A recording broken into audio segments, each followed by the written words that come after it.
Night descended upon the stone walls of the palace like a sentence already pronounced. Outside, silence ruled. Not a single branch stirred in the orange grove, not a hinge creaked on the heavy gates. It was as if the darkness itself held its breath, aware that what was about to unfold was meant to remain unseen. A key turned. Behind the retreating servants the door closed with a finality that carried no mercy. The last candle, trapped in its stub of wax, flickered desperately, its flame trembling like a captive bird. Margaret of Austria, heiress to 2 empires, slowly sank to her knees beside the bed and pressed her face into the pillow, as though the silk might shield her from fear, humiliation from her husband. "Please, maybe tonight he will tire sooner," she whispered, her voice swallowed by the folds of fabric. But deep down she knew, no, he would not tire. He never did. Don Juan, Prince of Aragon and son of Spain's most powerful monarchs, was not the same man in the bedroom as he was in public. Tenderness did not live in his touch. His caresses were fueled by an unyielding hunger, a fever that consumed him like plague. He did not share her bed, he conquered it. Each night he took her as if desperate to seize something she could never give. And each night Margaret became his mirror, cold, silent, alien. Silence had been her inheritance since childhood. Women of her blood did not cry out, did not resist. They endured. For a princess, marriage was not affection, not choice, not freedom. Marriage was currency, negotiation, alliance. Her body belonged to the crown, her heart to no one. She had understood this truth at 3 years old, when she first heard her name pronounced among duchies. At 5, when her dowry became an item on a diplomatic ledger. At 7, when men looked upon her not as a child, but as the future mother of kings. Love? No. Love was a luxury for peasant girls and storytellers. A princess did not love. A princess endured. Now, lying in the shadows of her gilded canopy, she felt fear crawl once more beneath her skin, her pulse at once quicker and weaker. He would come soon. She could sense his presence before his steps even began. She could smell him, musk, incense, the fever scent of a man burning from within. And in his eyes lived something that frightened even his own mother. Cracks, fractures, waves of madness. Perhaps he did not know he hurt her. Or perhaps he did, and believed it was simply part of his love. Margaret clenched her teeth, her mind grasping at one fragile prayer. If the child survives, then none of this will have been in vain. Let him live. Only let him live. The night had only just begun. And there, in the suffocating dark, on a pillow heavy with gold embroidery, sat not merely a trembling young woman, but the daughter of the Holy Roman Empire, her fate placed in the hands of a madman. She had been born into the heart of Europe, in Burgundy, a land of vineyards, refined knights, and dynastic ambitions soaked in blood. From the very first breath, Margaret of Austria was never simply a child. She was a treaty, a dowry, a promise written in flesh and blood. Her grandfather, Maximilian I, Holy Roman Emperor, and her mother, the dazzling Maria of Burgundy, had created a child who embodied alliances greater than herself. Even as an infant, she was treated not as a daughter, but as a piece on the chessboard of Europe. "Small, yet too important," whispered the Duke of Burgundy as he stroked the newborn's cheek. "With her we will either win everything, or lose more than we own." At 2 years old, an age when other children were still learning their first words, Margaret was engaged. There were no vows, no dresses, no flowers. Only signatures on a contract. For political necessity, she was promised to the Dauphin of France, son of King Louis XI. In exchange for this fragile peace, Maximilian surrendered half of Burgundy, his proudest lands, the very heart of his empire, and along with them he sent his daughter. France did not welcome her as a guest. She was received as a hostage wrapped in silk ribbons. At the palace she was handed over to and de Beaujeu, sister of the French king, and was no ordinary woman. She was sharp, calculating, with a gaze that pierced to the bone. "Had I been born with a sword instead of a skirt," and once told the child, straightening her collar, "France would have knelt before me more than once. Remember this, Margaret. In this world you are either the peace or the board. Be the peace." Margaret remembered, and she learned. Her education was not only in reading and writing, but in endurance, in rhetoric, in poise, in the silent arts of humility and cunning. Every lesson was aimed at shaping her into the perfect bride for the future King of France. She grew up in the Louvre surrounded by both splendor and ice-cold detachment. She was fed lies flavored with protocol. Every glance, every gesture rehearsed. Every smile a duty. Every silence a command.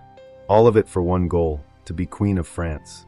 And so she waited, cloaked in destiny, taught to dream not of happiness, but of thrones. But France had its own rules. At 12, when her wedding dress was already being sewn from silver velvet, when courtiers whispered of her coronation, the news arrived like a sword slashing through silk. The Dauphin Charles, now King Charles VIII, would marry another. Not Margaret, his childhood bride, but Anne of Brittany, a wealthy widow whose dowry promised more land than the fragile Burgundian princess could ever bring. "You are no longer needed," came the cold decree. No apologies, no tears, no explanations. Her years in France dissolved in a single breath. She was cast aside like a trinket, a pawn that had served its purpose. Margaret returned to Burgundy humiliated, but not broken. She did not shed a single tear on the long journey home. Only when she climbed the steps of her family's castle did she look at her father with a gaze that carried the weight of adulthood far beyond her years. Maximilian did not embrace her. He did not offer comfort. He looked upon her as a strategist does upon a survivor of battle. "We shall seek another ally," he said. His tone carried no warmth of a father, only calculation. It was then, at 12 years old, that Margaret of Austria understood the truth. Her heart might still belong to her, but her life had never been her own. Margaret was 12 when she returned home. Home in the truest sense. The stone walls of Burgundy rose around her like a dream rediscovered. The vineyards stretched wide on the horizon, and the wind smelled not of powders and cold protocol, but of freedom. And above all, there was her father, Maximilian, the emperor, the political titan whose hands balanced half of Europe, now stood before her not only as a ruler, but as a father she could finally know. She had barely remembered him. Her mother, Maria of Burgundy, had died when Margaret was still an infant. Since then, she had been a pawn of diplomacy, sent to France as if she were no more than a chess piece pushed across a board by foreign hands. But now, after long and bitter years, she had light. She had laughter. She had a father. Those 4 years would become the brightest in her memory, a treasure she would carry into every storm that followed. Maximilian saw in his daughter the face of the woman he had loved and lost too soon. Margaret was her mother's reflection, the sharp chin, the determined mouth, the piercing eyes. But she did not only resemble Maria outwardly. She shared her passion for knowledge, her zest for life, her rare sense of dignity. "You would govern a duchy no worse than I," Maximilian would laugh, when their debates about Seneca and Plutarch stretched late into the night. They rode together at dawn while the castle still slept. They drank simple milk in the stables. In the evenings they read side by side, he allowed, she interrupting him with eager questions. Sometimes he brought her secret letters, and together they unraveled the coded words of diplomats and kings.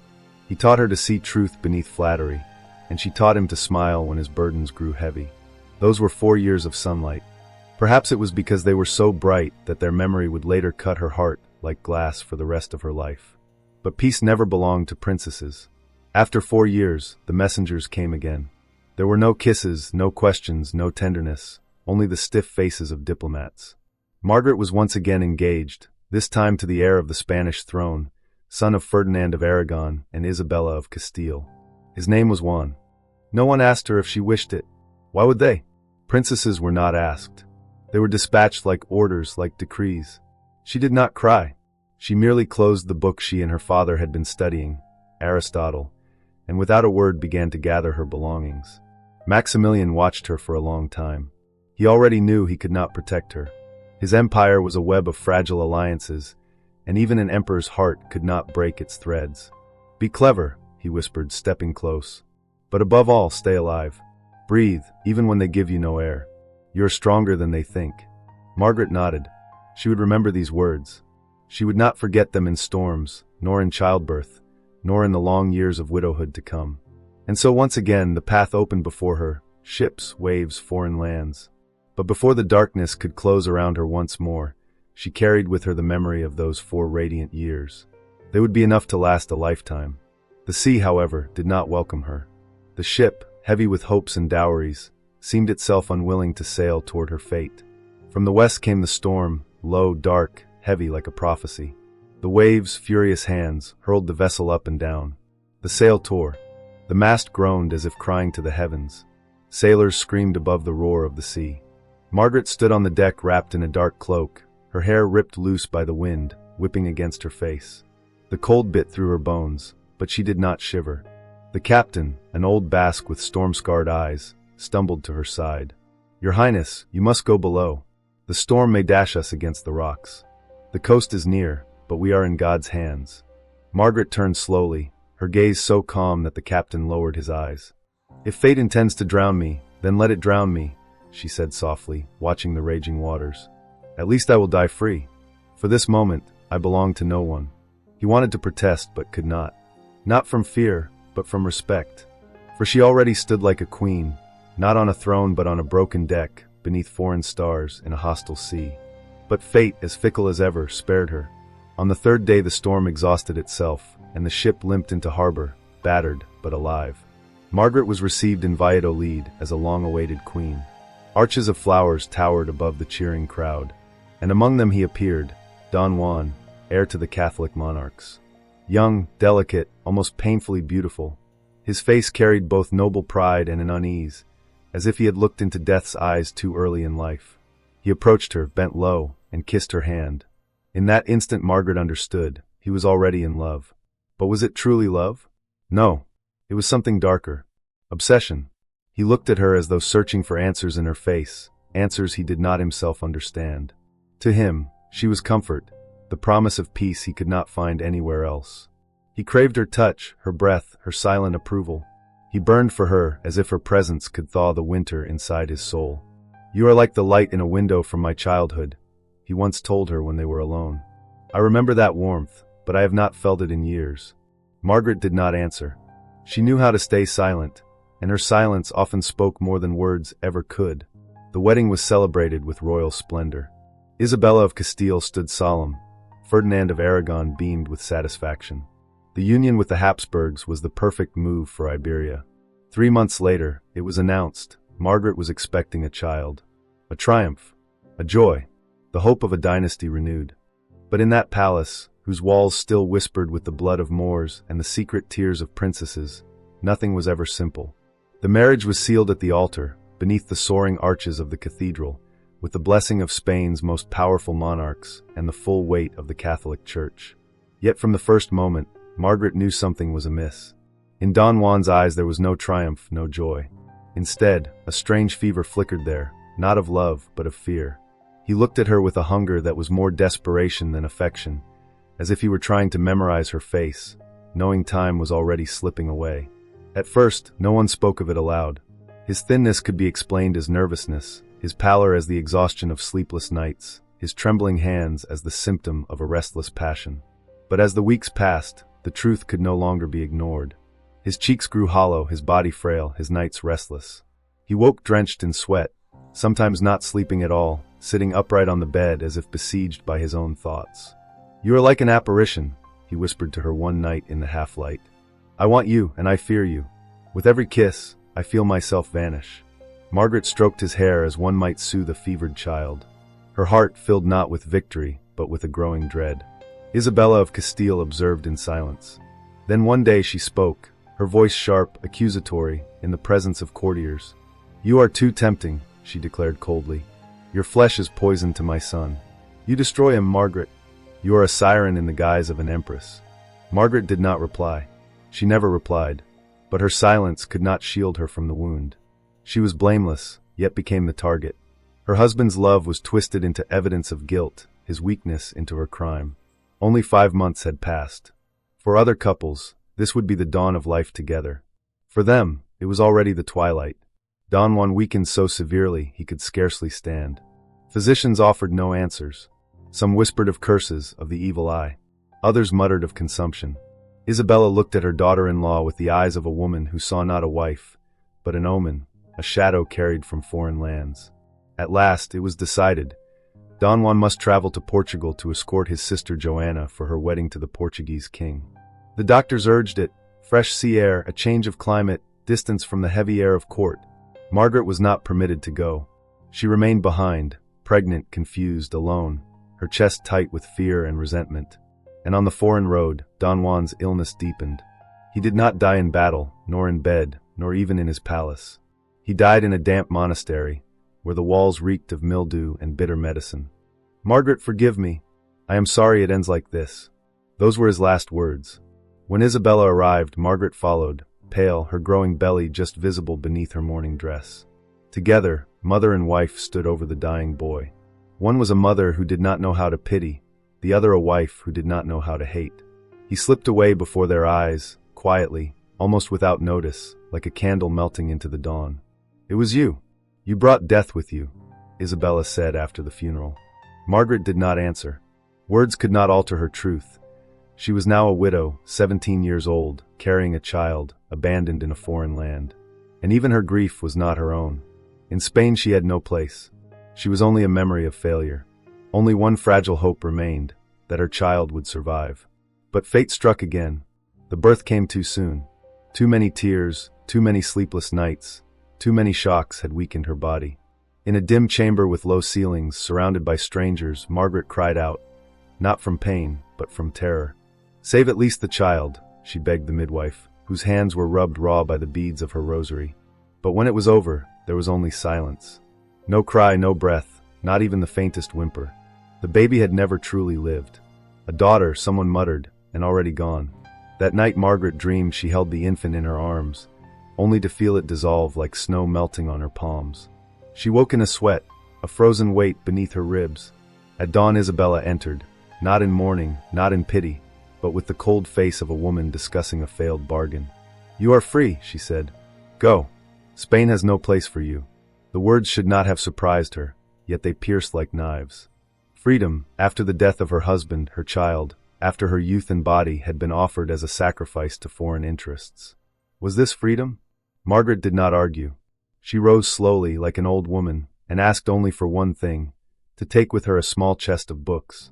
They were all she had left. She was 17. 17 and already a widow.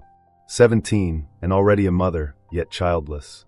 17 and already an exile. She departed Spain without a title, without an heir, without warmth. Only with a shadow on her heart and a scar upon her soul. Behind her, the white walls of the Alcazar faded.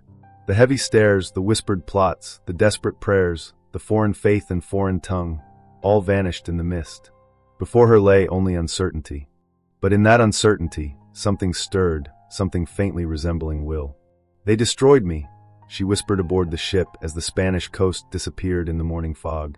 "But I will return, not as a wife, not as a pawn, but as one who chooses." The sea winds carried her vow away toward distant shores.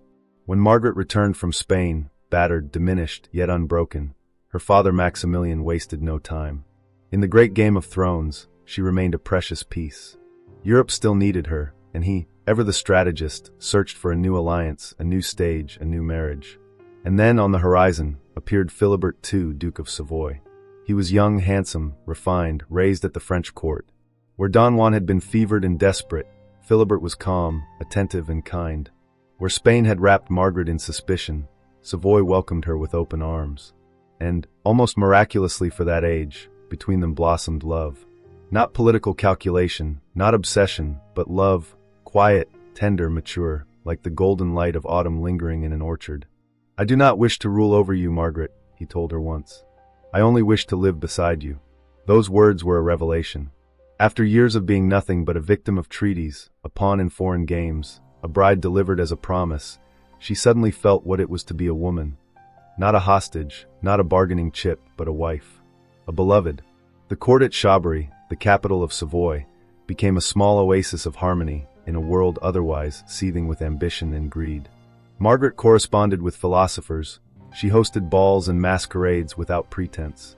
There was music, flutes in the evenings, and long walks under silver moonlight.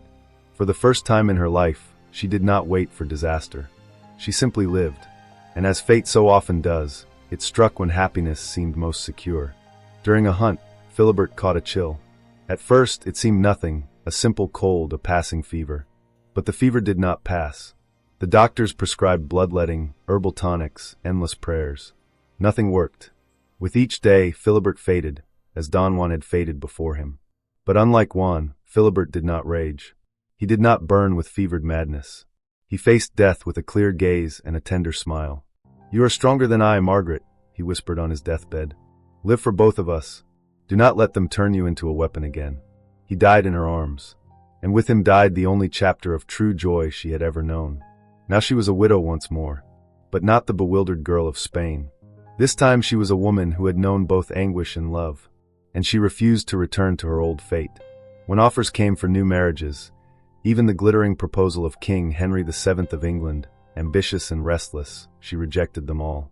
She would not again be a pawn, a bride exchanged like coin, a body signed away by men at tables of state. No more weddings, she declared firmly. I am not a widow. I am a ruler. The court of Savoy fell silent. They understood something had changed forever. From that moment on, Margaret took off the mourning veil, not to accept another crown from a man, but to don a crown of her own. The crown of will, the crown of reason, the crown of a woman who had survived everything and was ready at last to shape her own empire. On Margaret's table lay a letter from London. The parchment smelled of wax and the distant sea. It contained an offer that other women might have dreamed of their whole lives. King Henry VII of England, young, ambitious, hungry for power, sought her hand. The halls of Europe buzzed with the news. Strategists and advisors whispered, urging her father to seize the chance. An alliance with England will strengthen the empire, they said. This is the path. But Margaret looked at the document as one looks at a sentence of death. She remembered all too well what it meant to be a royal wife, to be a body bartered by foreign hands, a pawn signed away in ink. On the third evening, she lifted her pen and wrote a short reply. I thank you, but I am no longer a thing for trade. I have chosen another path. When the messenger carried her refusal back across the channel, whispers spread like wildfire through Europe's courts. A widow, twice married and twice bereaved, had rejected one of the most powerful monarchs in the world. But Margaret no longer cared about the opinions of the world. She knew she belonged only to herself, and to those she alone would choose to love, protect, and guide. Soon her destiny called. Her nephew Charles, son of her brother Philip the handsome and poor, tormented Joanna of Castile, was still a boy when he was entrusted to her care. The same Joanna who, once her rival for a prince's hand, now lived imprisoned within stone walls, speaking only to shadows. And Margaret, whom the world had once declared broken, twice widowed, scarred by storms, scandals, and dead infants, became regent of the Netherlands. This is not work for a woman, the men murmured. Then I shall do it better than any man, she answered. And she did. Under her governance, the cities of the Low Countries flourished. Trade revived, roads were fortified, workshops hummed with the sound of craft and commerce. Her court at Mechlin became a center of culture and art. Painters and poets gathered there, philosophers debated translations of the ancients, churchmen argued the future of faith and power. Margaret read Cicero over breakfast. She received ambassadors with the dignity of an empress. She personally inspected budgets for the fortification of city walls, and in the same day, she cared for orphans left parentless by plague. It was in her court that young Charles grew into the man who would one day become Charles V, Holy Roman Emperor. He called her Mame Tante, Aunt Mother. In his voice was not casual affection, but reverence, almost awe. Without you, Aunt, I would be but the shadow of a crown, he would later say. They named her the Pearl of Burgundy, the widow of Europe, the heart of the empire. She bore no crown, yet emperors bowed to her wisdom.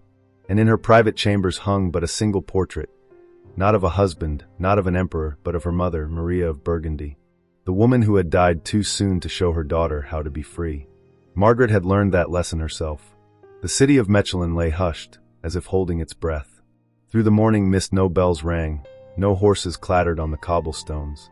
Even the servants walked in silence, their steps muffled, as though the house itself feared to wake its mistress.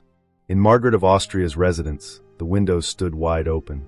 Light entered, not bright but soft, September light, gentle as a mother's gaze. The air smelled of old books, of wax, of rose cordial brought to her lips by a trembling lady-in-waiting. She spoke little now. Her face, pale and thin, seemed woven of parchment and ash. And yet her eyes remained clear. Always clear. She looked at the walls where portraits hung, not mere pictures, but lives that had departed before her own. There was Philibert, her second husband, youthful and joyous, as in the early days of their brief happiness. There was her mother, Maria of Burgundy, strong and radiant, never knowing she would die too soon on a hunt, leaving her infant daughter to a world without kindness. There was Don Juan, pale and beautiful, like a memory of a dream that ended too quickly. And a little further on, young Charles, the boy she had once cradled as the fragile future of an empire, the boy who had grown into the ruler of half the world. Tell me, mon enfant, she whispered to the young physician, who dared not meet her gaze. What do you fear more, death or an empty life? He lowered his head, unable to answer. Before him lay a woman who had lived not just a life, but an age. She had never been crowned a queen, yet the hands of emperors had ruled through her. She had worn no crown, yet kingdoms had bowed to her mind. A lady-in-waiting adjusted the pillow, sliding velvet beneath her frail shoulders. Margaret's gaze drifted to the window. "A good day for a final page," she murmured, as if composing a book and now writing its closing line. When the priest leaned close to whisper the words of absolution, she stopped him with the faintest movement of her hand. "I have lived with faith. Let it release me without confessions. God has long known all there is to know." Her voice was not defiant, only tired, yet filled with dignity. Her niece, the girl she had raised, asked softly, "Maman Tante, do you regret anything?" Margaret smiled faintly, not with her lips, but with her eyes. Then slowly, weightily, she answered, "I was born the daughter of an empire, and I die its mind." And with that, her breath grew light, like the rustle of leaves. Her final exhalation was not a groan, but a period. The last mark in the most important chapter. 2 days later, her body, clad in black and white, was carried through the streets of Mechlin. The people stood in silence, not weeping, for it was not merely a woman who had died. It was an era that had ended. And in the air, carried like an echo from stone walls, remained the truth of her life. She had never been crowned, yet the empire bent before her reason.